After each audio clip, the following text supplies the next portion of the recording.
Welcome back, everybody, to another deep dive. Mm. We are diving into the world of American subcultures today. Ooh, I interesting. think it'll be a lot of fun. Our source material comes from this podcast that I found called Oddballs and Outliers. Okay. And I was looking into it. I thought this stuff's great. Yeah. We have to share this with our listeners because it is it's just fascinating, these sort of pockets of passion and community. Right. And it really gets you thinking differently about what is normal and what is not normal. Yeah, exactly. And I think that's what's so fascinating about subcultures is it kind of forces us to look at our own assumptions about what we think is typical or even acceptable in society. Yeah, and the things that people are really into, I mean, it's everything from like, people that are really into, I don't know, collecting stamps all the way to, folks that are dressing up as like, I don't know, a Viking accountant or something like that. Yeah. And I think that's the beauty of it, too, is that there's such a huge range. Right. It's not just one type of person or one type of interest. Yeah, yeah. So hopefully this will uncover some surprising stories for our listeners. Yeah, absolutely. I mean, I'm excited to see what we unearth here. So the first group that really stood out to me when I was going through this podcast were the furries. And full disclosure, before doing a deep dive into the source material here, I kind of had this very stereotypical image in my head. Sure. I was like, oh, people that dress up in costumes. Right. But it's way more complex than that. Absolutely. And I think the media often tends to focus on kind of the more sensational aspects of furry culture, those costumes, the conventions. Yeah. But they often miss kind of the deeper motivations behind why people participate in this subculture. Yeah, and one thing that surprised me was how active in charity work the furry community is. Like, they've raised millions of dollars for children's hospitals. I would have never associated the two. I know, right? And it really makes you wonder, is there a particular reason that they're drawn to these causes? Right. And some people speculate that it might be a way to combat some of those negative stereotypes that are often associated with furries. Right. It's like they're almost saying, hey, we're not just about dressing up and having fun. We actually care about our communities too. Yeah, it's like putting a good face on it. Exactly. Right. It's like reclaiming that narrative. Right. And it forces us to look beyond the surface and really consider the motivations and the values that are driving these groups. So we've got a group that's, doing a lot of good in the community. Right. Challenging assumptions about good and bad. What about challenging assumptions about reality? What about LARPing? Live action role playing. LARPing. Yeah, so for those who don't know, LARPing is essentially like stepping into a living, breathing fantasy world. Yeah. Imagine combining the creativity of something like Dungeons and Dragons Right. with the physicality of, historical reenactments. Right. And you've got these elaborate costumes, these intricate storylines. Sometimes they even have combat with foam weapons. Mm-hmm. Yeah, I've got to admit, like, growing up, I always thought that was so bizarre. Sure. Like people running around in the woods with foam swords or whatever. Right. But the podcast actually shared this great anecdote about a LARPer who was a time-traveling Viking accountant. I mean, he even had, like, a spreadsheet incorporated into his costume. I love that. That's dedication. That's commitment. That is commitment. Yeah. And, it's really impressive. And I think, it really highlights the fact that it's not just about escapism. There's a real sense of community there. Absolutely. And shared purpose, building these worlds together. Absolutely. And it speaks to the power of play and imagination, even in adulthood. We often think of play as something that we leave behind as we grow up. Right. But LARPing shows that it can still be a source of joy and creativity and connection. So we've talked about furries, we've talked about LARPers, let's talk about clowns. And clowning is another one of those subcultures, I think, that evokes a really wide range of reactions. Oh, absolutely. Everything from delight to sometimes a little bit of creepiness. I think we all have that one childhood experience with a clown that maybe wasn't quite as joyful as intended. Right. You get it. Yeah. You get it. But it's important to remember that clowning encompasses a whole spectrum of styles and intentions. Right.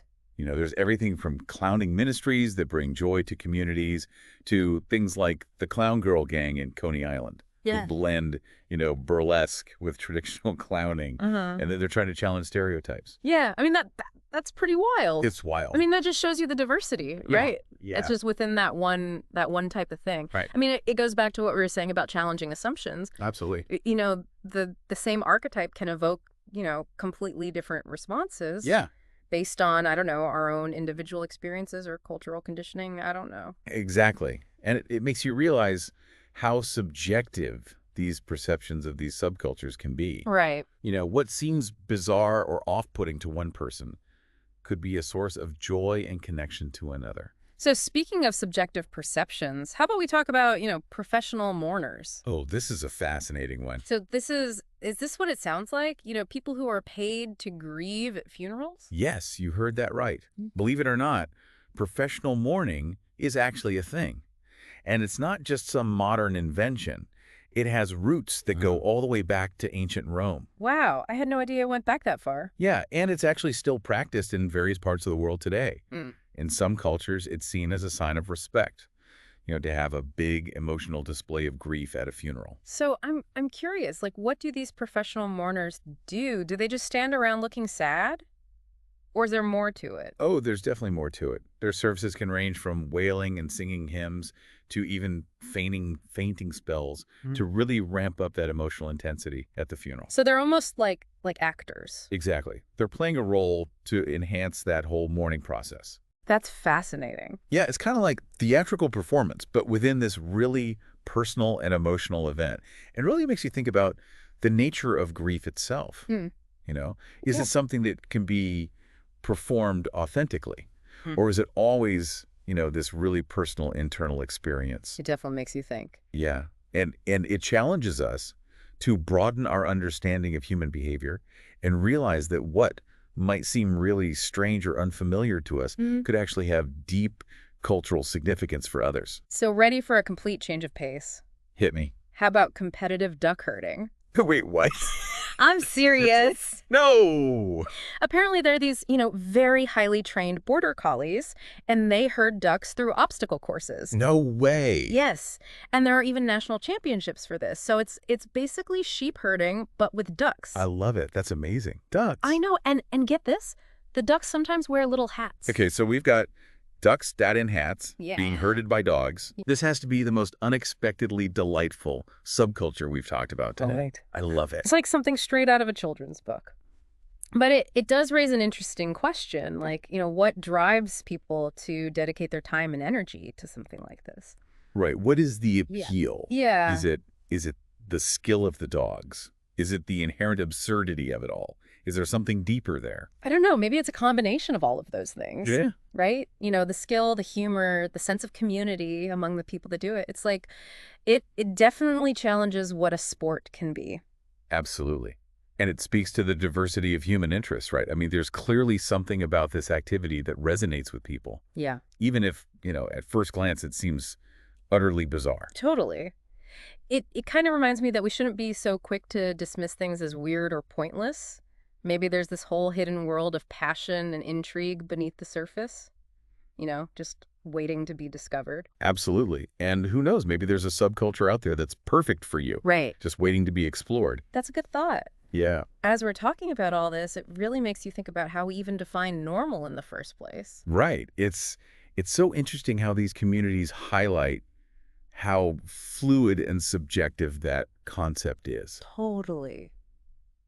What might seem strange to one person can be totally normal and meaningful to someone else. Yeah, and it's like we all have those hidden passions and interests. For sure. Right. And sometimes they just need the right outlet to kind of flourish. Absolutely, yeah. And these subcultures really provide that space for people to express themselves, connect with others who get them, and explore parts of their identity that might not be embraced in, mainstream society. It's like they're almost like little microcosms of society itself, right? Yeah, I love that. That's a great way to put it. Right, like reflecting all of our diverse needs and desires, but just on a smaller scale. Totally. Like little laboratories of human interaction where people can experiment with different ways of being and relating to each other. Yeah, and it makes you realize that weird is often just a matter of perspective. Absolutely. Right. What might seem bizarre to one person could be a source of, I don't know, meaning and connection for another. Yeah, yeah.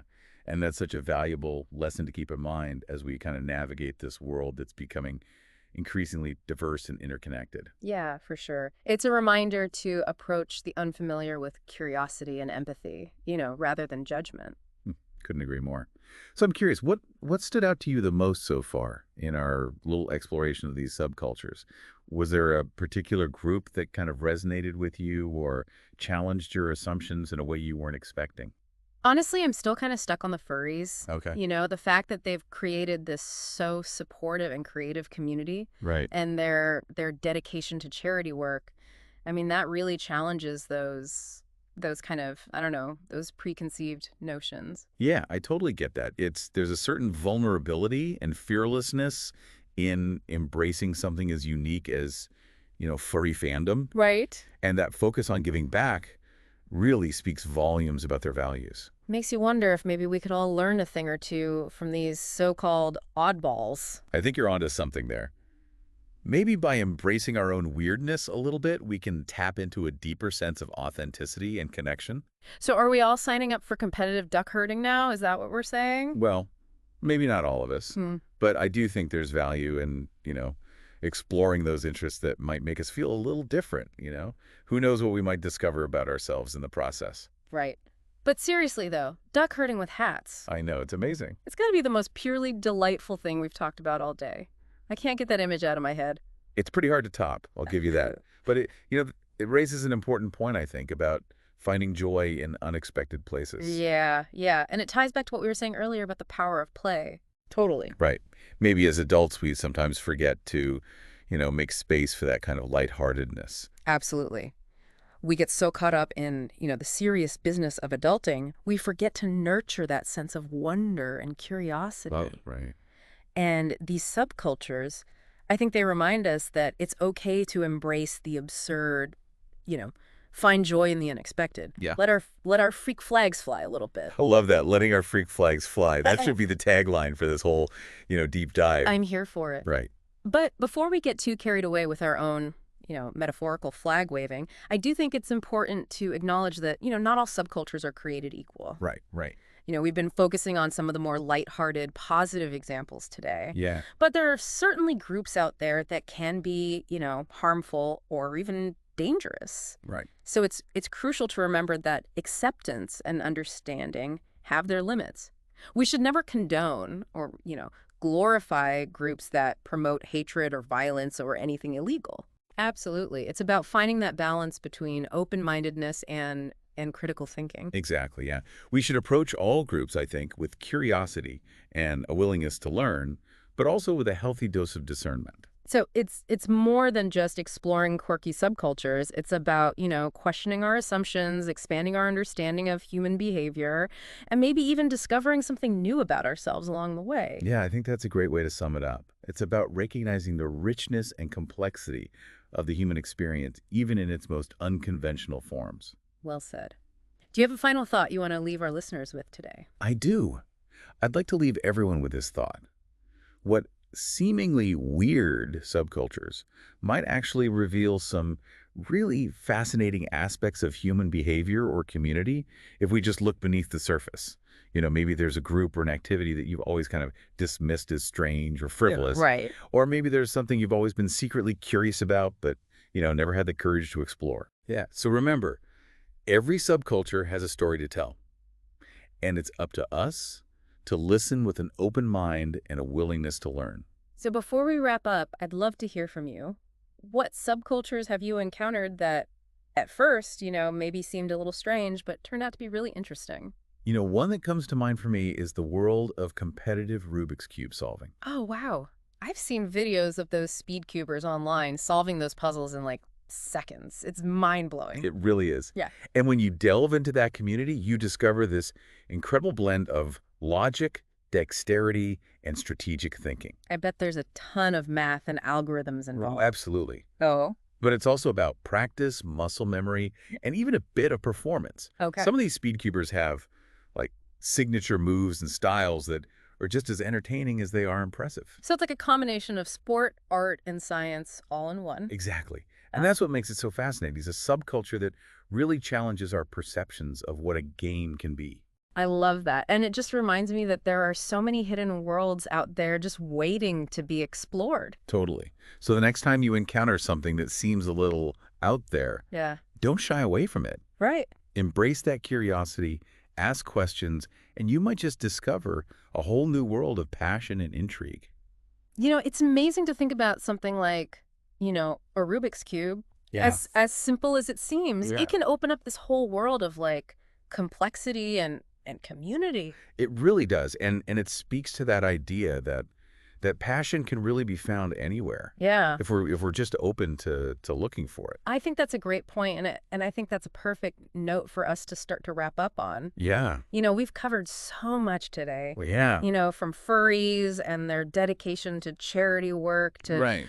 competitive duck herding. I know. I mean, come on. It's amazing. It's amazing. What a range. And we've touched on, some really big ideas along the way. Yeah, for sure. How we define normal. Yeah. The importance of embracing our own weirdness. Absolutely. The power of community and shared passion. Yeah. I don't know about you, but I feel like this whole deep dive has given me a new perspective on the diversity of human experience. I'm right there with you. Yeah. Yeah, it's a good reminder that there's just so much more to the world than what we see on the surface. So to our listener, if you're feeling inspired to explore your own weird side, Yeah. don't wait. Yep, go for it. Jump in. Dive into that niche interest. Right. You've always been kind of curious about, connect with those like-minded people and just see where it takes you. Who knows? Maybe someday we'll be doing a deep dive on your unique passion. That would be awesome. All right. Yeah. Until then, keep exploring. Keep learning. Keep an open mind. And thanks for joining us on the deep dive. We'll see you next time.